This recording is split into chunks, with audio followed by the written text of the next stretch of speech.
Hello student. Class 11 में हम लोगों ने लास्ट क्लास में जो है वो इलिप्स कोनिक सेक्शन में स्टार्ट किया था हम लोगों ने, है ना। और मैंने जो है इलिप्स से रिलेटेड जितने भी टर्म्स थे और इलिप्स का स्टैंडर्ड इक्वेशन क्या होगा इसको मैंने डिराइव करके बताया था। I hope you understood all those thing.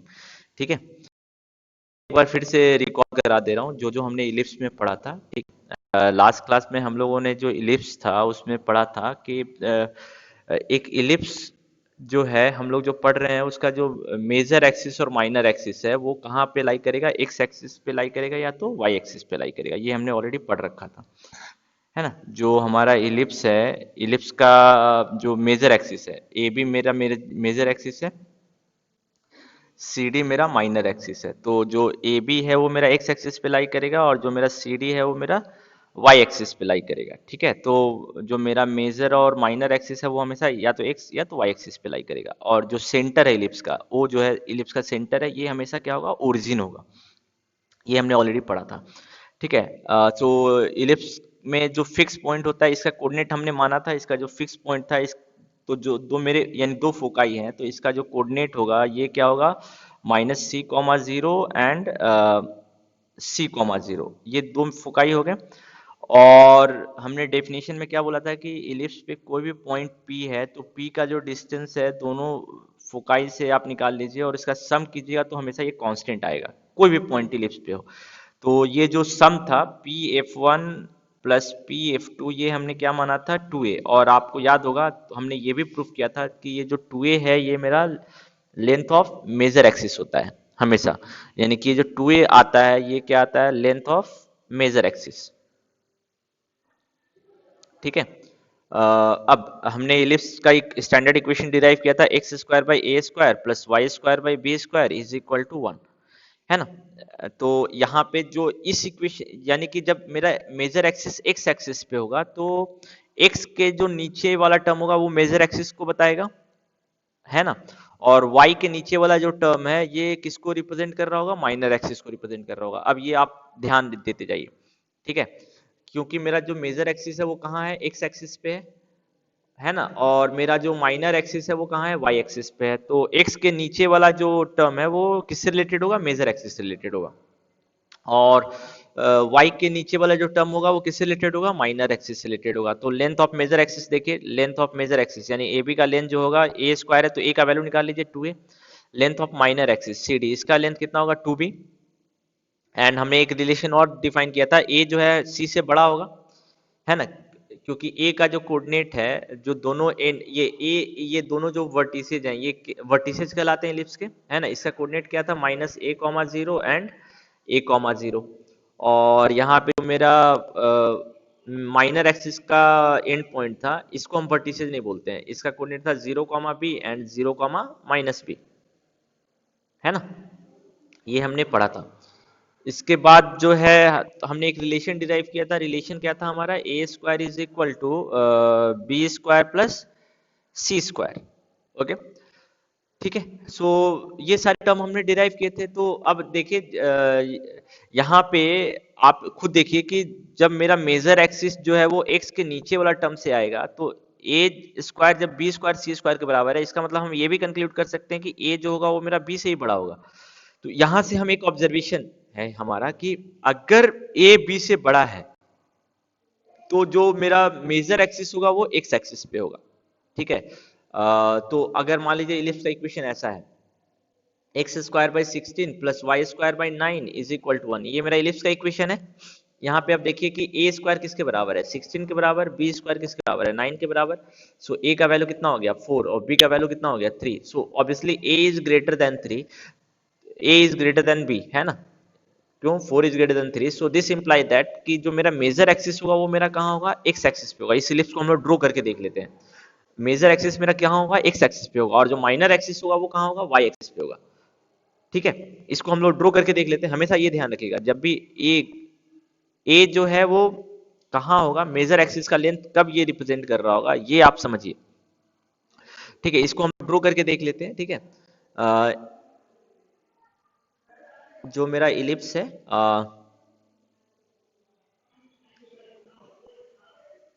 Just a minute,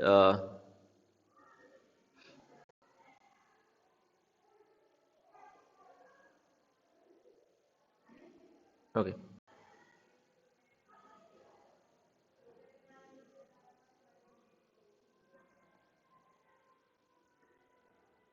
इसको हम लोग ड्रॉ करके देख लेते हैं, ठीक है।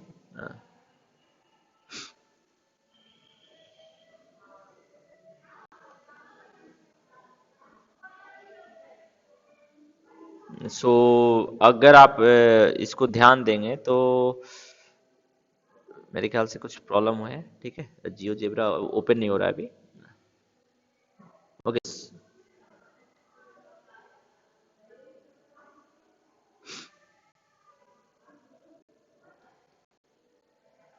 Okay, so okay, now we will draw x square by 16, है ना, प्लस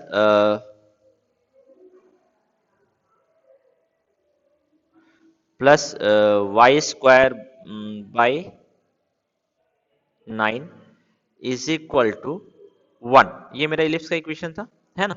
तो इस इलिप्स को अगर हम ड्रॉ करेंगे तो X square plus Y square by 9 is equal to 1। Now you can easily see कि जो मेरा मेजर एक्सिस है वो आप देखिए कि जो मेरा मेजर एक्सिस है वो कहाँ पे लाई हो कर रहा है, एक्स एक्सिस पे लाई कर रहा है। क्यों? एक्स के नीचे वाला जो टर्म है ए स्क्वायर वो बड़ा है, ए बड़ा है, ये मेरा मेजर एक्सिस होगा ए बी, और ये मेरा क्या होगा, माइनर एक्सिस होगा। अब आप देखिए कि सी डी का लेंथ, सी डी जो है ये मेरा जो सी डी का लेंथ है, ये सी डी का जो लेंथ है वो कितना है, हम लोग इसको अब देख भी लेते हैं, है ना। जो मेरा सीडी का जो लेंथ है, ये देखिए सीडी का जो डीसी का जो लेंथ है वो कितना आ रहा है, टू, जो इक्वेशन था बी, बी कितना था आप ऑब्जर्व कीजिए, जो बी था वो बी स्क्वायर 9 था, तो बी जो होगा वो मेरा 3, तो 2b लेंथ होगा, तो 2b 6 के बराबर हो गया, और a कितना होगा 4, तो एडी का वैल्यू कितना होगा, एडी का जो वैल्यू होगा वो मेरा 8 के बराबर आएगा। सो ये टेक अ लुक, एडी का जो वैल्यू है, देखिए ये 8 आ रहा है ना, तो जो मेरा एडी है, ए बी है जो 8 आएगा। क्यों? और यानी कि जो मेरा ए है वो बड़ा है बी से, इसलिए जो मेरा मेजर एक्सिस होगा वो कहाँ पर होगा, एक्स एक्सिस पे होगा। जो मेरा माइनर एक्सिस होगा वो कहाँ होगा, वाई एक्सिस पे होगा। क्यों होगा? क्योंकि ए जो है वो बी से बड़ा है, ठीक है। इस चीज को आप थोड़ा सा ध्यान रखिएगा, ठीक है। लेकिन अगर इसी तरह मान लीजिए कि इलिप्स में ये तो इलिप्स का एक पार्ट हो गया, लेकिन अगर रिवर्स हो जाए, अगर उल्टा हो जाए, आप पहले इसको हम लोग स्टडी कर लेते हैं। चलिए, X square by 16 plus Y square by 9 is equal to 1। तो हमने ऑलरेडी डिस्कस किया कि जब ये ए स्क्वायर है मेरा एक, क्योंकि इलिप्स का स्टैंडर्ड इक्वेशन क्या था, इलिप्स का जो मेरा स्टैंडर्ड इक्वेशन था वो था X square by A square plus Y square by B square is equal to 1। और ये इलिप्स का इक्वेशन हमने किस केस में डिराइव किया था, आप उसको देखिए लास्ट वीडियो में। हमने तब डिराइव किया था जब मेरा जो मेजर एक्सिस है वो मेरा एक्स एक्सिस पे होगा, और जो मेरा माइनर एक्सिस है वो कहाँ होगा, वाई एक्सिस पे। इस कंडीशन में हमने इस इलिप्स का इक्वेशन डिराइव किया था, और हमने ये बोला था कि ये मेरा ए जीरो और माइनस ए जीरो, तो 2a, तो यानी कि इससे हमको साफ पता चल रहा है कि जो मेरा a का वैल्यू होगा वो b से भी बड़ा होगा और c से भी बड़ा होगा। a will be greater then b and a will be also greater than c, ये हमने कंक्लूड किया। तो यहां से हमको अब पता चल रहा है कि जब भी a जो है वो b से बड़ा होगा तो मेरा मेजर एक्सिस कहाँ होगा, x एक्सिस पे होगा। सो यहां से अब आप देखिए, कैलकुलेट कीजिए। सो a स्क्वायर का वैल्यू 16, सो a का वैल्यू 4, b स्क्वायर का वैल्यू 9, तो b का वैल्यू 3, प्लस माइनस 3, ठीक है। तो अब देखिए कि इसका जो कोऑर्डिनेट है, इसका जो कोऑर्डिनेट है वो हम कितना लिख सकते हैं, 4,0 एंड माइनस 4,0, है ना। इसका जो कोऑर्डिनेट है वो क्या लिख सकते हैं, 0,3 एंड 0,-3 हम लिख सकते हैं ना, ठीक है। सो ये पार्ट मेरा हो गया, ओके। अब जो मेरा फोकस है, फोकस का कोऑर्डिनेट कैसे निकालेंगे, तो हमारे पास एक रिलेशन है ना, ए स्क्वायर, क्योंकि ए बड़ा है तो A square is equal to B square plus C square, आप इसको ऐसे याद रख सकते हैं। तो ए स्क्वायर का वैल्यू 16, बी स्क्वायर का वैल्यू 9, तो सी स्क्वायर का वैल्यू हम निकाल सकते हैं। तो सी का वैल्यू कितना आएगा, प्लस माइनस √7, यानी कि जो मेरा फोकस होगा इसका कोऑर्डिनेट कितना होगा, सी का कोऑर्डिनेट, फोकस का कोऑर्डिनेट F1 का वैल्यू जो होगा वो -√7, 0 एंड F2 का वैल्यू √7, 0 होगा। ठीक है, मेजर एक्सिस का लेंथ क्या होगा, यानी ए बी का जो वैल्यू होगा, देखिए अब हम सारा कैलकुलेट कर सकते हैं, यानी इलिप्स का इक्वेशन दिया हुआ है तो हमको कुछ भी सारी चीज पता है इलिप्स के बारे में। ए बी का वैल्यू जो है वो 4, ये वाला लेंथ 4 है, ये वाला लेंथ 4 है, तो 2a, यानी ऐसे भी पता है 2a, तो 2a ए का वैल्यू कितना है 4, तो 8 है ना। और BC का वैल्यू, सॉरी CD का वैल्यू, ये मेरा A था, ये मेरा B था, और ये मेरा C था, ये मेरा D था, तो CD का वैल्यू, सो CD का वैल्यू कितना होगा, तो ये मेरा 3 है और ये भी मेरा 3 है, तो टोटल कितना हो जाएगा 2B, यानी 2B जो होगा वो मेरा लेंथ ऑफ माइनर एक्सिस हो जाएगा, यानी कि 6 unit, 8 unit and 6 unit. Okay, तो ये सारी बेसिक चीजें हैं जो हम इजिली आइडेंटिफाई कर सकते हैं। ठीक है, तो इसमें कोई कंफ्यूजन नहीं होना चाहिए। लेकिन अब प्रॉब्लम ये है कि जब मेरा मेजर एक्सिस है जो है वो वाई एक्सिस पे चला जाए, यानी कि मेजर एक्सिस अगर वाई एक्सिस पे चला जाएगा तो इलिप्स मेरा कैसा होगा, ऐसा होगा, है ना, इलिप्स मेरा ऐसा होगा। तो इस केस में जो है अगर हम यही रखने रहने देते हैं ना इलिप्स का इक्वेशन, तो इस केस में जो है वो बी बड़ा हो जाएगा और ए जो है वो मेरा छोटा हो जाएगा। इस चीज को आप ध्यान रखिए, जब मेरा इलिप्स ऐसा है तो इस केस में ए जो है वो बड़ा होगा और बी छोटा होगा। लेकिन अगर माइनर एक्सिस जो है वो एक्स एक्सिस पे चला जाए और मेजर एक्सिस वाई एक्सिस पे, उस केस में अगर हम इलिप्स का इक्वेशन यही रहने देते हैं तो इसका मतलब ए जो है वो छोटा होगा और बी बड़ा होगा। ठीक है, आपके बुक में ये कैसे लिखा हुआ है, ये इक्वेशन नहीं लिखा हुआ है आपका, अगर आप एनसीईआरटी बुक को कंप्लीटली फॉलो करेंगे तो उसमें आपका लिखा हुआ है x² / b² + y² / a² = 1। तो चीज वही रही, इस केस में अभी भी हम बोलेंगे ए जो है वो मेरा बी से बड़ा है। तो आप या तो इसको ऐसे पढ़ सकते हैं या तो ऐसे पढ़ सकते हैं। ठीक है, तो उस केस में जो मेरा देखिए मैं दोनों इसलिए एक्सप्लेन कर रहा हूं ताकि आप अगर बुक को चेंज करें, कोई भी बुक पढ़े तो आपको कंफ्यूजन नहीं होना चाहिए। ठीक है, तो मैं दोनों, ये जो है ये एनसीईआरटी बुक का कॉन्सेप्ट है ना, और ये मैं जो बता रहा हूँ बुक टू बुक अब ये वैरी करेगा। ठीक है, बुक टू बुक ये जो चीजें हैं ये आपकी ये बुक टू बुक क्या है आपका वैरी करेगा। ठीक है, तो कोई कंफ्यूजन आपको नहीं होना चाहिए। तो ये दोनों चीजें सही है, ये भी सही है, ये भी सही है, तो बट अगर मैं ऐसे ही इलिप्स का इक्वेशन निकलूंगा तो इसका भी डायग्राम यही होगा, इसका भी डायग्राम यही होगा। ठीक है, क्योंकि ए इंटरचेंज हो गया ना, तो A will be still greater than B, but अगर ऐसे लिखेंगे तो B will be greater than A. इस केस में डेफिनेशन के हिसाब से तब क्या हो जाएगा, इस केस में डेफिनेशन के हिसाब से क्या आएगा, इस केस में जब डेफिनेशन आप लिखेंगे इस पे कोई भी पॉइंट लेंगे P, ये आपका फोकस है, तो F1 फोकस आपका एक्स एक्सिस के बदले वाई एक्सिस पे चला जाएगा, ये मेरा जनरल पॉइंट P है, तो डेफिनेशन के हिसाब से क्या आएगा, PF1 + PF2 will be constant. यहां पे हमको कांस्टेंट क्या लेना पड़ेगा 2B, तब ये इलिप्स का इक्वेशन डिराइव होगा। लेकिन अगर हम PF1 + PF2 = 2A लेंगे तो मेरा इलिप्स का इक्वेशन यही डिराइव होगा इस वाले केस में। ठीक है, यानी कि अगर हम कांस्टेंट को सेम रहने दें, सिर्फ हम क्या अज्यूम कर रहे हैं, जो मेरा फोकस है वो वाई एक्सिस पे चला गया, but the sum of distance of any point on the ellipse from the two foci is always constant, और वो जो कांस्टेंट का वैल्यू अगर हम 2A रहने दें तो इलिप्स का इक्वेशन यही आएगा डिराइव करने पे। लेकिन अगर हम कांस्टेंट का वैल्यू चेंज करके 2B कर दें तो इलिप्स का इक्वेशन डिराइव करने पे क्या आ जाएगा, ये आ जाएगा। तो ये कंफ्यूजन अब आपको नहीं आना चाहिए। ठीक है, तो ये चीज आप ध्यान रखिएगा। ठीक है, तो अब जैसे मान लीजिए इलिप्स का इक्वेशन आपको दिया हुआ है x² / 9 + y² / 16 = 1। तो अब आप पे डिपेंड करता है कि आप इसको a मान रहे हैं या b मान रहे हैं। तो मान लीजिए हम इसको ऐसे ही रहते हैं, एनसीईआरटी बुक के हिसाब से मैं अब आपको सारा चीज बता रहा हूँ, बाई a² = 1, इसी यही रहने देते हैं। तो इसका मतलब क्या हो गया, still a is greater then b, और a का वैल्यू कितना होगा 4 और b का वैल्यू कितना हो जाएगा 3। अब इस इलिप्स को भी हम ड्रॉ करके देख लेते हैं so that you can easily understand. अब हम क्या कर रहे हैं कि इलिप्स के इक्वेशन में ये वाला जो पोजीशन है, ये वाला पोजीशन 9 कर दे रहे हैं और ये वाला पोजीशन जो है 16 कर दे रहे हैं।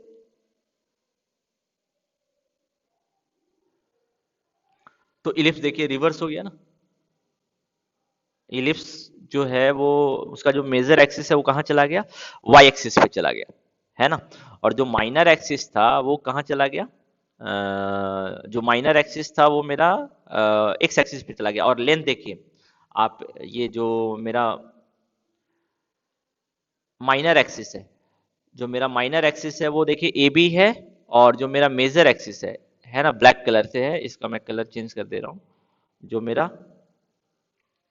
देखिए जो मेरा मेजर एक्सिस है वो मेरा सी डी है, और सी डी का लेंथ हो गया 8, रिवर्स हो गया ना। इसके पहले वाले में जो था ए बी जो था वो 8 था, और सी डी जो था डी सी जो था वो आपका 6 था। अब रिवर्स हो गया क्योंकि एलिप्स जो है मेजर एक्सिस वाई पे चला गया और माइनर एक्सिस एक्स पे चला गया। तो यहाँ पे ये कंफ्यूजन नहीं होना चाहिए कि ए हम किसको मान रहे हैं, बी हम किसको मान रहे हैं। जनरली बच्चे कभी कभी इस चीज में कंफ्यूज कर जाते हैं। आप एक फिक्स लेंगे कि हम चलिए एनसीईआरटी बुक को ही फॉलो करेंगे, तो ए मेरा हमेशा मेजर एक्सिस को रिप्रेजेंट कर रहा होगा। तो उस केस में वाई के नीचे वाला टर्म ए से आएगा और एक्स के नीचे वाला टर्म बी को बताएगा। ठीक है, तो फॉर्मूले में तब आपका कोई चेंज नहीं आएगा। तो फॉर्मूला क्या हो जाएगा, A square is equal to B square plus C square, still this formula will remain same.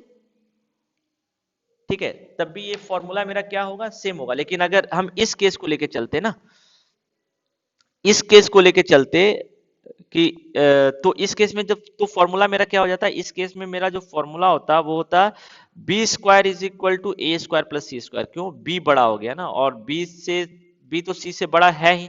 आप इजिली देख सकते हैं बी जो है वो मेरा एंड पॉइंट है इसका, 0, बी एंड 0, -बी। और सी मेरा तो यहाँ रहता है ना, 0, -सी एंड 0, सी। तो ऑब्वियसली जो मेरा सी है वो बी से क्या है, छोटा ही है। ठीक है, तो हम चलिए एनसीईआरटी बुक को ही कंप्लीटली फॉलो कर रहे हैं। मैंने बता दिया था कि अगर आप कोई दूसरा बुक भी पढ़े एक्स्ट्रा क्वेश्चंस के लिए, एनसीईआरटी तो आपको पढ़ना है ही, दूसरा बुक भी अगर एक्स्ट्रा क्वेश्चन के लिए पढ़ रहे हैं तो आपको कंफ्यूजन नहीं होना चाहिए, यहाँ सी स्क्वायर है। ठीक है, सो अब you can easily conclude this part. ठीक है, ये तो अब आपका इजिली कंक्लूड हो जाएगा, है ना। एनसीईआरटी बुक में वापस हम लोग चलते हैं। ओके, सो ये चीज आपकी एक जगह देखिए बताया हुआ है, एक जगह बताया हुआ है ना। मैं उसको एक जगह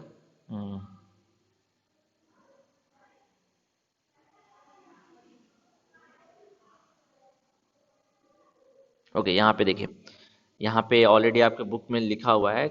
ठीक है, देखिए स्टैंडर्ड इक्वेशन इसने एक ही रहने दिया है, सेम रहने दिया है। ठीक है, ये यहाँ पे X square by A square plus Y square by B square, तो यहाँ पे ए बी से जो होगा वो बड़ा होगा।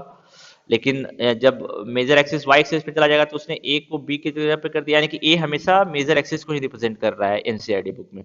ए जो है हमेशा मेजर एक्सिस, यहाँ भी still A is greater than B, but interchange हो गया है ये दोनों, है ना। तो इसमें कोई कंफ्यूजन आपको नहीं होना चाहिए, but still the definition will remain same. इसके हिसाब से कोई भी पॉइंट अगर पी लेंगे तो इस केस में भी, दोनों केस में हम लिख सकते हैं P F one plus P F two is equal to 2a। दोनों केस में जो मेरा कांस्टेंट है ना, इसका वैल्यू सेम ही रहेगा 2a। इसलिए ये दोनों, इसलिए अगर आप इसके लिए भी डिराइव करेंगे तो यही आएगा, और अगर इसके लिए ये डिराइव करेंगे तो यहाँ पे ये आएगा। ठीक है, आप खुद से डिराइव करके भी देख लीजिए, तो मेरे ख्याल से कंफ्यूजन अगर है तो आपका वो कंफ्यूजन हट जाएगा। अब हम लोग कुछ एक्स्ट्रा टिप्स है। ठीक है, नेक्स्ट है हमारा एक नोटेशन हम लोग यूज करें, E. E is called as eccentricity of ellipse. ठीक है, सो एक्सेंट्रिसिटी जो है वो सी और ए का रेशियो है। It is ratio of C and A, so obviously we will take positive sign not negative sign. So E is what, C by A. ये जो वैल्यू आएगा ये मेरा क्या कहलाएगा, एक्सेंट्रिसिटी। और अब आप यहाँ पे ऑब्जर्व कीजिए, सी जो है वो हमेशा ए से छोटा होता है, तो ई का वैल्यू भी हमेशा 1 से छोटा होगा। यानी कि अगर एक्सेंट्रिसिटी का वैल्यू 1 से छोटा है तो वो हमेशा इलिप्स को रिप्रेजेंट कर रहा होगा। यानी एक्सेंट्रिसिटी मान लीजिए आपका 1/2 है, तो आपको देखने की जरूरत नहीं है, एक्सेंट्रिसिटी 1/2 है, इसका मतलब ये इलिप्स का ही एक्सेंट्रिसिटी है, किसी और कोनिक सेक्शन का ये एक्सेंट्रिसिटी नहीं हो सकता है। ठीक है, ये एक्सेंट्रिसिटी जो है ये किसके एक्सेंट्रिसिटी को रिप्रेजेंट करता है, लेस देन वन इलिप्स के एक्सेंट्रिसिटी को। चलिए पैराबोला के लिए हमने एक्सेंट्रिसिटी नहीं पढ़ा था, पैराबोला के लिए भी मैं एक्सेंट्रिसिटी यहाँ पे डिफाइन कर दे रहा हूँ। पैराबोला के लिए जो एक्सेंट्रिसिटी होगा वो हमेशा इक्वल टू वन होता है। पैराबोला के लिए जो एक्सेंट्रिसिटी का वैल्यू होता है वो किसके बराबर होता है, वन के बराबर होता है। ठीक है। और जो सर्कल होता है इसके लिए जो एक्सेंट्रिसिटी का वैल्यू होता है वो जीरो होता है। सर्कल के लिए एक्सेंट्रिसिटी का वैल्यू क्या होगा, जीरो होगा। ठीक है। सो ये चीज भी आप ध्यान रखिए, ये हमारा एक टर्म था। ठीक है। अब एक चीज आप ऑब्जर्व कीजिए कि जो मेरा इलिप्स और सर्कल है ना ये दोनों सेम है। क्यों सेम है, मैं इसको आपको जस्ट स्पेक्ट्रल वे में दिखा दे रहा हूं कि अब आप ऑब्जर्व कीजिए कि चलिए मैं एक दूसरा डायग्राम ड्रॉ कर रहा हूं by using just focus. Focus का यूज करके मैं ड्रॉ कर रहा हूं इलिप्स को। ठीक है।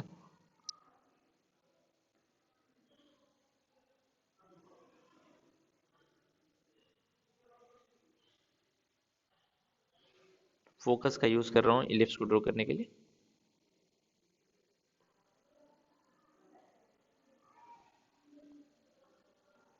देखिए ये मेरा इलिप्स है।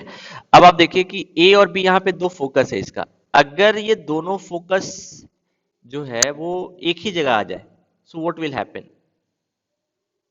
देखिए जो मेरा इलिप्स है वो सर्कल पे हो जाएगा, यानी कि सर्कल का जो फोकस है वो एक तरह से सेंटर ही है ना। यानी कि अगर यहाँ पे सर्कल से एक पॉइंट और ले लें सेंटर से, और उसको अगर हम दूसरा सेंटर बनाने की कोशिश करें तो जो सर्कल है वो किस में कन्वर्ट हो जाएगा, इलिप्स में। और जो मेरा दोनों फोकस अगर हम सेम कर देंगे तो जो मेरा सर इलिप्स है वो किस में कन्वर्ट हो जाएगा, सर्कल में, है ना। When F1 and F2 are same, तो इस चीज को आप ध्यान रखिए। ठीक है। और एक चीज आप इससे और ऑब्जर्व कीजिए कि जितना अधिक दोनों ए और बी, दोनों फोकस के बीच का डिस्टेंस है ए बी, ये डिस्टेंस जितना अधिक होगा, यानी कि सी का वैल्यू, 2c का वैल्यू जितना अधिक होगा, आपका जो इलिप्स है वो उतना श्रिंक करेगा। और है ना, श्रिंक कर रहा है ना, यानी कि हम बोल सकते हैं जो मेरा माइनर एक्सिस है वो उसका लेंथ उतना छोटा होता जाएगा, है ना। देखिए लेकिन जैसे जैसे हम इलिप्स दोनों फोकस को नजदीक लाएंगे, इलिप्स का जो मेजर एक्सिस है वो घटता जाएगा और जो माइनर एक्सिस है वो बढ़ता जाएगा। और अधिक से अधिक बढ़कर माइनर एक्सिस किसके बराबर जा सकता है, मेजर एक्सिस के बराबर। मेजर एक्सिस से अधिक नहीं हो सकता है। ठीक है। इस चीज का आप ध्यान रखिएगा। ठीक है। ये just you can just see this part. ठीक है। सो इलिप्स आपका कब काफी थिन होगा, है ना, कॉन्ट्रैक्ट कर रहा होगा इलिप्स, ये आप इजिली इससे देख सकते हैं। ठीक है। तो इसमें भी कोई कंफ्यूजन नहीं होना चाहिए आपको। ठीक है। नेक्स्ट हम लोग अब देखते हैं कि एक टर्म हम लोग का और अभी बचा हुआ है, एक्सेंट्रिसिटी को हमने देख लिया। एक्सेंट्रिसिटी क्या होता है इलिप्स का, सी बाई ए। ठीक है। और एक्सेंट्रिसिटी इलिप्स के लिए हमेशा वन से छोटा होता है। एक टर्म और हम लोग देखते हैं अब, लैटस रेक्टम। ये लैटस रेक्टम जो है आपका इलिप्स के केस में, पैराबोला के केस में भी आया था, इलिप्स में भी लैटस रेक्टम है। तो लैटस रेक्टम क्या डेफिनेशन होगा, it is a line segment, it is a line segment perpendicular to major axis passing through focus and whose whose end points lie on ellipse। तो आप यहां से खुद से देख सकते हैं कि एक इलिप्स में दो लैटस रेक्टम होगा। एक इलिप्स में कितने लैटस रेक्टम होंगे, दो लैटस रेक्टम होंगे। Now you can just see this part. ये मेरा मेजर एक्सिस है सपोज, यहाँ पे दो फोकाई हैं आपके, दो फोकाई है, एक फोकाई यहाँ पर है, एक फोकाई यहाँ पर है। ठीक है। तो F1 F2, तो ये जो होगा लेंथ, है ना, PQ और LM, ये मेरा लैटस रेक्टम होगा। और इलिप्स भी मेरा सिमेट्रिकल है। अब आप देखिए कि X square by A square plus Y square by B square is equal to one. मैंने एक चीज आपको बताया था, एक्स पर इवन पावर तो जो ग्राफ होगा वो वाई के सिमेट्रिक होगा, वाई पर इवन पावर तो ग्राफ मेरा एक्स के सिमेट्रिक होगा, और अगर दोनों पे इवन पावर तो ग्राफ मेरा दोनों के सिमेट्रिक होगा। तो जो इलिप्स है वो मेरा दोनों के सिमेट्रिक है, एक्स के भी सिमेट्रिक है और वाई के सिमेट्रिक है, यानी इसमें दो लाइन ऑफ सिमेट्री है, एक्स एक्सिस मेजर एक्सिस भी है और माइनर एक्सिस भी है ना। तो हमें एल एम और पी क्यू दोनों का लेंथ सेम होगा, क्योंकि दोनों इलिप्स मेरा सिमेट्रिक है और दोनों जो है सेंटर से इक्वल डिस्टेंस पे है। तो हम पी क्यू का लेंथ निकाल लेंगे तो एल एम का लेंथ निकल जाएगा। तो हम लोग चलिए पता करते हैं कि what will be the length of major axis, sorry latus rectum.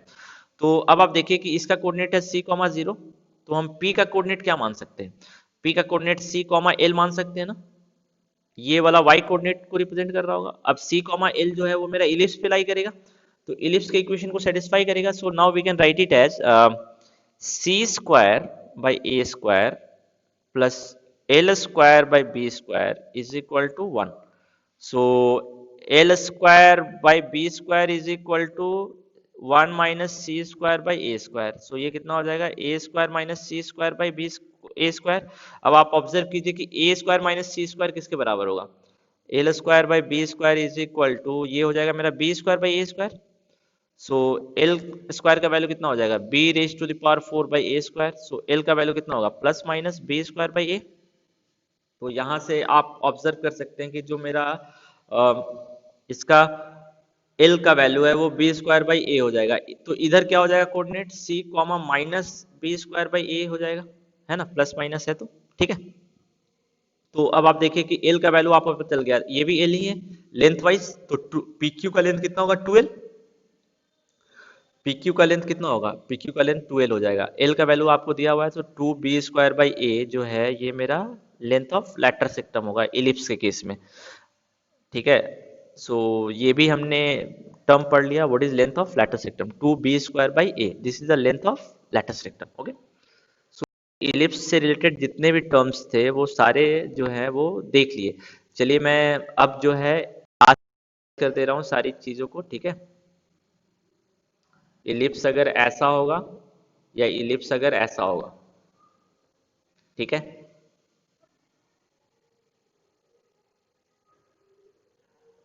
दोनों केस में हम क्या बोल सकते हैं?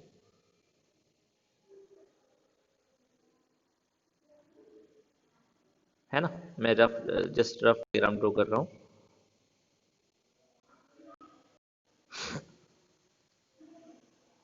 Okay,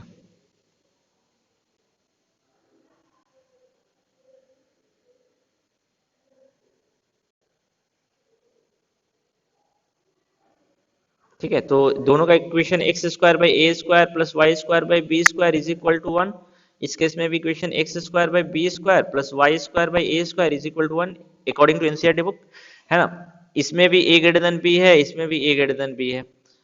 length of major axis क्या होगा? मेजर एक्सिस का जो लेंथ होगा दोनों केस में 2a, इसमें भी 2a, है ना। माइनर एक्सिस का लेंथ क्या होगा? दोनों केस में कितना होगा? 2b। 2b फोकाई का कोऑर्डिनेट कितना होगा? f is equal to plus minus C comma 0। इस केस में f is equal to 0 comma plus minus C, है ना। एक्सेंट्रिसिटी का वैल्यू c बाई ए इसमें भी होगा, एक्सेंट्रिसिटी का वैल्यू c बाई ए इसमें भी होगा, है ना। लेंथ ऑफ लैटर सेक्टम इसमें कितना होगा? 2l, है ना, 2l। इसका वैल्यू कितना होगा? 2b स्क्वायर बाई ए, है ना। इसमें भी लेंथ ऑफ लैटर सेक्टम 2l, ये भी 2b स्क्वायर बाई ए ही होगा, कोई चीज नहीं आएगी क्योंकि हमने इंटरचेंज कर दिया है ना। तो जो मेरा वैल्यू है वो मेरा सेम ही रहेगा, कोई चेंज नहीं आएगा। इस चीज को आप थोड़ा सा ध्यान रखिएगा, ठीक है। सो फॉर्मूला दोनों केस में सेम रहेगा, सिर्फ आपको देखना है कि एक्स कोऑर्डिनेट पे फोकाई रहेगा या वाई कोऑर्डिनेट पे, ठीक है। सो पहले आप यहां तक देख लीजिए।